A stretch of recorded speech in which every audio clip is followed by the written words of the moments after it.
चलिए अब हम बात करेंगे importance of cost of capital में। ठीक है, तो सबसे पहले है कैपिटल बजटिंग और इन्वेस्टमेंट डिसीजंस। इसके हम कॉन्सेप्ट को देखते तो लिखा हुआ cost of capital is used as a cut off rate. ठीक है, if a project return is less than the cost of a capital तो रिजेक्ट द प्रोजेक्ट। ठीक है, if return is more than the cost of capital तो accept the project. ठीक है जी।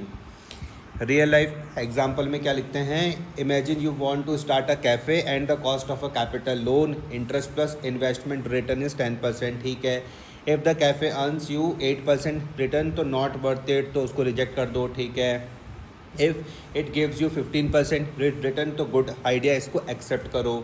ठीक है, टेक्निकल टिप में क्या है कि NPV net present value is calculated using the cost of capital. ठीक है, अगर एनपीवी पॉजिटिव हुई तो प्रोजेक्ट को एक्सेप्ट करेंगे, एनपीवी नेगेटिव हुई तो हम प्रोजेक्ट को क्या करेंगे, रिजेक्ट करेंगे। ठीक है, दूसरा क्या है capital structure decision.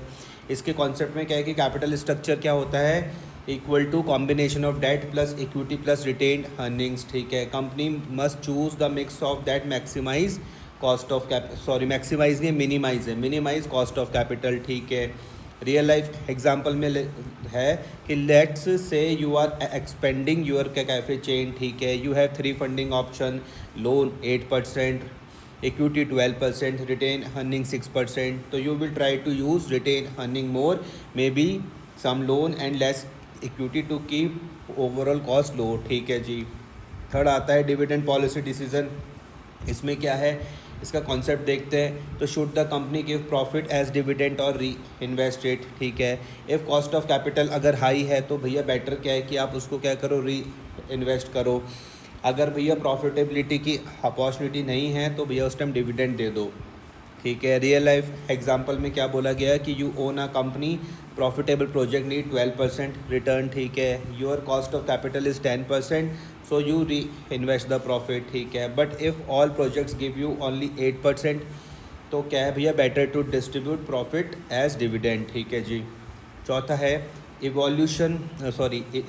Evaluation of financial efficiency.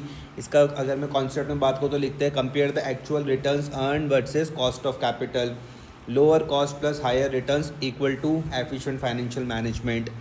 अच्छा, रियल लाइफ एग्जांपल देखते हैं। Company A earns 14% return with cost of capital 10%। ठीक है, company B earns 12% return with cost of capital 12%, तो कंपनी ए क्या है, मोर फाइनेंशियली एफिशिएंट है। ठीक है जी।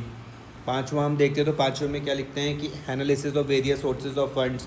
इसका कॉन्सेप्ट क्या है कि helps in comparing different sources, equity, debt, preferences etcetera, each has a different cost. ठीक है, firm select the best mix based on usefulness versus cost. Real life example देखते हैं। Imagine a company comparing bank loan 9%, debenture 7%, public equity share holders wanting 15% return. तो clearly debenture हमारे पास क्या दिख रहे हैं, यहाँ पे चीपेस्ट दिख रहे हैं। ठीक है, so the company might prefer them that. ठीक है जी। एमसीक्यू देखते हैं based on importance of cost of capital, तो पढ़ के देखते हैं। सबसे पहला है in capital budgeting decision cost of capital is used as rate of dividend to be paid, capital budgeting decision, cut off rate for accepting project, rate of increase in projects, या फिर maximum cost allowed for a project. तो answer इसका हो सकता है cut off rate for accepting projects, capital budgeting decisions. Answer इसका B है। Explanation में लिखते हैं कि cost of capital is used as a benchmark rate, projects earning less than this are rejected. ठीक है जी। अब हम सेकंड देखते हैं। तो सेकंड में क्या बोला हुआ, which of the following helps determine the best capital structure for a company, NPV, cost of capital, rate of dividend, या फिर production cost. Which of the following helps determine the best capital structure for a company, NPV मेरे हिसाब से। अच्छा, इसका answer यहाँ पे B है, कॉस्ट ऑफ कैपिटल। अच्छा जी। एक्सप्लेनेशन पढ़ के देखते तो लिखते capital structure decisions aim to minimize cost of capital. ठीक है, फिर थर्ड देखते हैं। तो थर्ड में क्या है, if a company finds no profitable investment डिसीज opportunity, what should it do with earnings, borrow more capital, नहीं distribute dividends, invest in loss making projects, या फिर इंक्रीज कॉस्ट ऑफ कैपिटल, तो डिस्ट्रीब्यूट डिविडेंड्स बी होगा इसका answer. ठीक है, explanation में देखो क्या लिखा हुआ है कि if there is no good investment option the company should give dividends to share holders. ठीक है, चौथा देखते हैं। तो फोर्थ वाले में क्या है, Evaluation of financial efficiency of a firm involves comparing wages of employees, comparing cost of capital with actual returns, reducing production expenses या फिर increasing advertisement. तो आंसर इसका बी हो जाएगा.